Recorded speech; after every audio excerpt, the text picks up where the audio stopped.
আজকে তো 31st night না? কয়টা বাজে? হ্যাঁ, আরো সময় বাকি। 12টা বাজতে বাজতে আরো দেরি অনেক। এখানে পটকা টটকা ফুজায় নাকি? বোমা টোমা কিছু নাই না? মাশাআল্লাহ, সুজানগরের লোক তো খুব আল্লাহ আল্লাহ দেখি। আল্লাহ কবুল করুক। তো এই যে নতুন বছরের জন্য প্ল্যান নেন, ঘরটারে কি করে সুখী সমৃদ্ধ বানাবেন। প্রতি মাসের জন্য কয়টা সূরা? 12 মাসে তাহলে কয় সূরা? 12 সূরা। প্রতি সপ্তাহে আপডেট নেবেন, খোঁজ খবর নেবেন, কয় আয়াত হইলো তোমার। স্ত্রীর খোঁজ খবর নেবেন, সন্তানের খোঁজ খবর নেবেন, কয় আয়াত হলো। মাস শেষে সবাই সবার কাছ থেকে শুনবেন, ঘরের বরকত বাড়ায় দিবে কে? এরকম ফ্যামিলি আমাদের সবার হোক, আমরা চাই না? হ্যাঁ, স্ত্রী তার স্বামীকে কোরআন তেলাওয়াত করে শোনায়, স্বামী তার স্ত্রীকে কোরআন তেলাওয়াত করে শোনায়, বাবা তার সন্তানকে কোরআন তেলাওয়াত করে শোনায়, সন্তান তার বাবাকে কোরআন তেলাওয়াত করে শোনায়। আপনার ছেলে মেয়েরা যখন কোরআন পড়ে আওয়াজ করে পড়তে বলেন, যাতে ভুল হলে শুধরে দিতে পারেন। এবং প্রতি মাসে যে সূরাটা মুখস্থ করবেন, ওই সূরাটা তাদাব্বুরে কোরআন করতে হবে, অর্থ জানতে হবে। মাতৃভাষায় কোরআনের অর্থ জানার দরকার আছে না নাই? তাহলে ঘরে কোরআন তেলাওয়াত করবেন। ঘরে শান্তি নাই, কারণ কোরআন তেলাওয়াত নাই তো। কোরআনের তেলাওয়াতও নাই, শান্তিও নাই। আল্লাহর হাবিব সাল্লাল্লাহু আলাইহি ওয়াসাল্লাম বলেছেন, সহিহ মুসলিমের হাদিস, লা তাজআলু বুয়ুতাকুম মাকাবিরা, তোমরা তোমাদের ঘরটারে গোরস্থান বানিয়ে রেখো না। ফা ইন্না শাইতানা ইয়ানফিরু মিনাল বাইতিল্লাযী তুকরাউ ফীহি সূরাতুল বাকারা, কারণ শয়তান ওই ঘর থেকে দৌড়ে পালায় যেই ঘরে সূরাতুল বাকারা তেলাওয়াত করা হয়। সুবহানাল্লাহ পড়েন। এজন্য ঘর উদ্বোধনের সময় কোন সূরা পড়তে হয়? সূরা বাকারা। চিল্লায় পড়েন কোন সূরা? আওয়াজ করে পড়েন কোন সূরা? নতুন ঘর করছেন, নতুন দোকান করছেন, নতুন ফ্ল্যাট কিনেছেন, কোন সূরা পড়বেন? সূরাতুল বাকারা। শয়তান ওই ঘরে থাকে না। সহিহ মুসলিমের আরেকটা হাদিসে আল্লাহ রাসূল সাল্লাল্লাহু আলাইহি ওয়াসাল্লাম বলেছেন, ইকরাউ সূরাতুল বাকারা, তোমরা সূরা বাকারা তেলাওয়াত করো। ফা ইন্না আখযাহা বারাকা, যে সূরা বাকারা পড়ে আল্লাহ তাআলা এই ঘরটায় বরকত দেয়। ওয়া তারকাহা হাসারা, আর যে সূরা বাকারা পড়ে না সে খালি আফসোস করে। ওয়ালা ইস্তাতিউল বাতালা, কোন জিন, কোন পেতনি, কোন ব্ল্যাক ম্যাজিক, কোন জাদু টুনা বান ওই ঘরের কোন সদস্যকে কোনো ক্ষতি করতে পারে না। আবার সূরা বাকারায় একটা আয়াত আছে, কোরআনের সর্বশ্রেষ্ঠ আয়াত। বলেন তো আয়াতটার নাম কি? আওয়াজ করে বলেন কোন আয়াত? আল্লাহর হাবিব সাল্লাল্লাহু আলাইহি ওয়াসাল্লাম বললেন, মান কারা আয়াতাল কুরসি দুবুরা কুল্লি সালাতিন মাকতুবা, প্রত্যেক ফরজ সালাতের পরে যে ব্যক্তি আয়াতুল কুরসি পড়বে তার জান্নাতে যাওয়ার ব্যাপারে আর কোনো বাধা থাকবে না। একটা মাত্র বাধা ছাড়া, সেটা হচ্ছে মরণ। লোকটা মরে না তাই জান্নাতে যায় না, মরলেই জান্নাতি। আওয়াজ করে পড়েন আল্লাহু আকবার। তাহলে সংসারে শান্তি আনার 5 নাম্বার পদ্ধতি হচ্ছে ঘরে কোরআন তেলাওয়াত করতে হবে। আপনারা উঠতেছেন কেন? অনেক রাত হয়ে গেছে না? শেষ করে দিই। মুনাজাত তুলি, হাত তোলেন, আল্লাহুম্মা আমিন। হাত তোলেন, হাত তোলেন।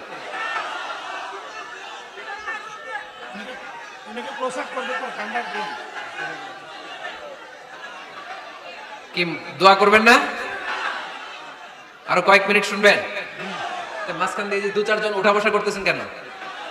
পেশাব ধরছে এটা? ঠিক আছে, জি হয়। আসরের সময় আসছে? ওরে আল্লাহ রে, মাগরিবের সময় আসছেন কে কে দেখি?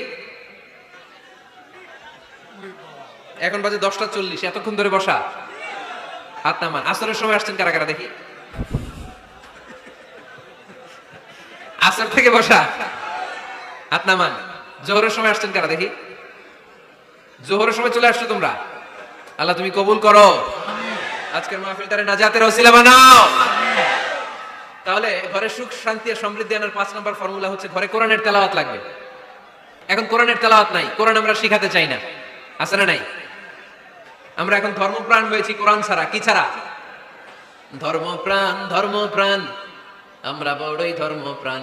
নামাজ রোজার কিছু নাই, ভুলেও ধরি না কোরআন। ধর্মপ্রাণ, রোজ সকালে শুনতাম আগে আল কোরআনের বাণী রে, আল কোরআনের বাণী। এখন শুনি সারে গামার দীপ্ত ফ্যান ফেনানি।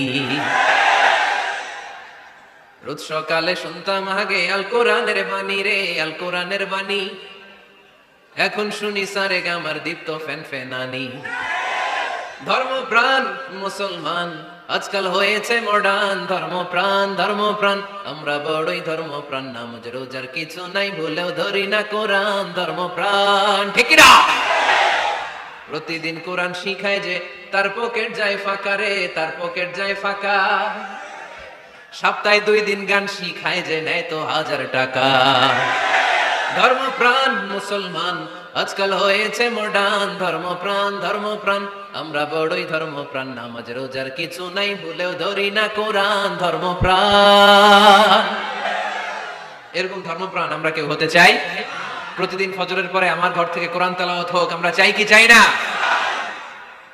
ঘরে সুখ সমৃদ্ধি আর শান্তি আসার মাধ্যম হচ্ছে কোরআন তেলাওয়াত করা। ঘরে কোরআন তেলাওয়াত বাড়ায় দেন, ঘরে শান্তি বাড়ায় দিবে কে? কয়টা গেল? হ্যাঁ, 5টা না? শুনতেছি তোমার সাথে। 6 নাম্বার হচ্ছে মাঝে মাঝে বেড়াতে যাবেন, ভাবিরে নিয়ে বেড়াতে যাবেন। পারা যাবে? জি হয়। এই যে আপনাদের এখানে জাফলং আছে না? জাফলং আর কি আছে সিলেটে? মাধবকুণ্ড আর হাকালুকি, সবচেয়ে বড় হাওর বাংলাদেশে। আমি গিয়েছিলাম একবার। এই হাকালুকিতে যে দুজন হারায় যাবেন, দুইজন দুই দিকে। পারা যাবে? যাবেন। আল্লাহ রাসূল সাল্লাল্লাহু আলাইহি ওয়াসাল্লাম যেতেন, স্ত্রীদেরকে নিয়ে মরুভূমিতে বেড়াতে যেতেন, আউটিং এ যান, মাঝে মাঝে ফ্যামিলি ট্যুরে যান। কুল সিরু ফিল আরদ সুম্মা আনজুরু কাইফা কানা আকিবাতুল মুকাজ্জিবিন। জমিনে ঘুরে বেড়াও আর দেখো মিথ্যাবাদীরা পৃথিবীতে কি করেছে আর তাদের সাথে আমি কি আচরণ করেছি, ঠিক কি না? সুযোগ হলে মিশরে যান, ফেরাউনের লাশ দেখে আসেন। কারুনের বাড়িতে যান, ধ্বংসস্তূপ দেখে আসেন। পারলে জর্ডানে যান, মৃত সাগর দেখে আসেন।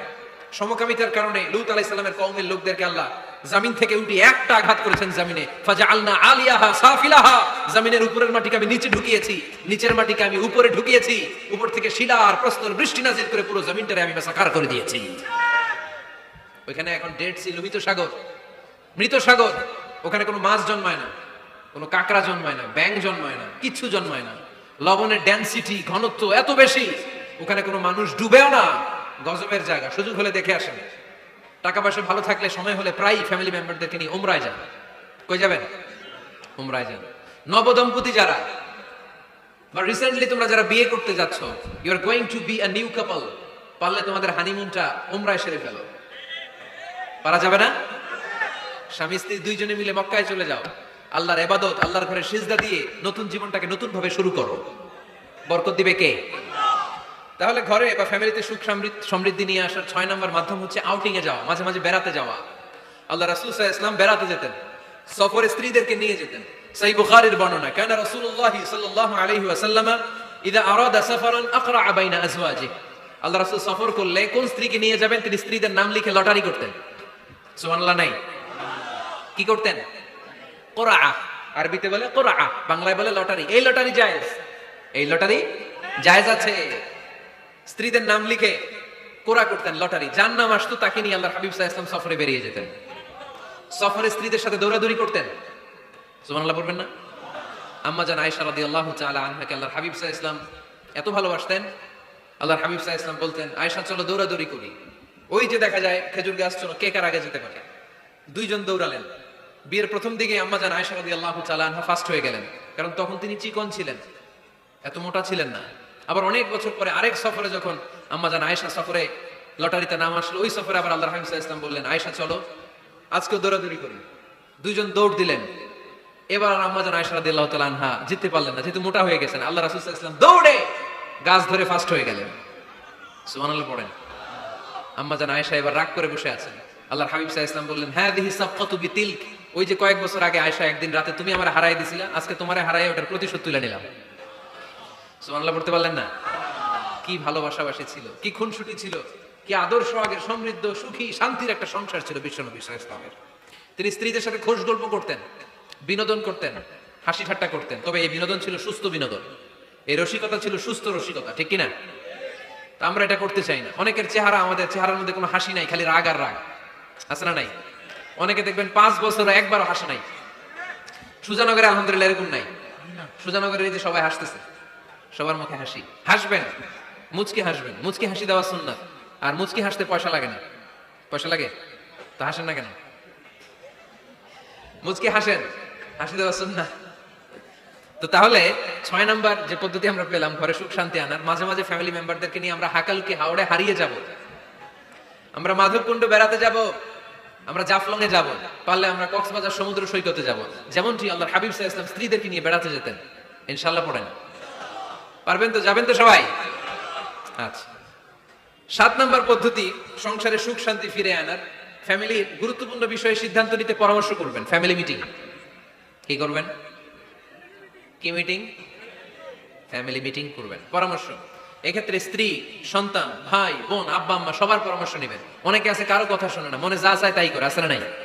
পরে আফসোস করে, পরে হাই হাই করে।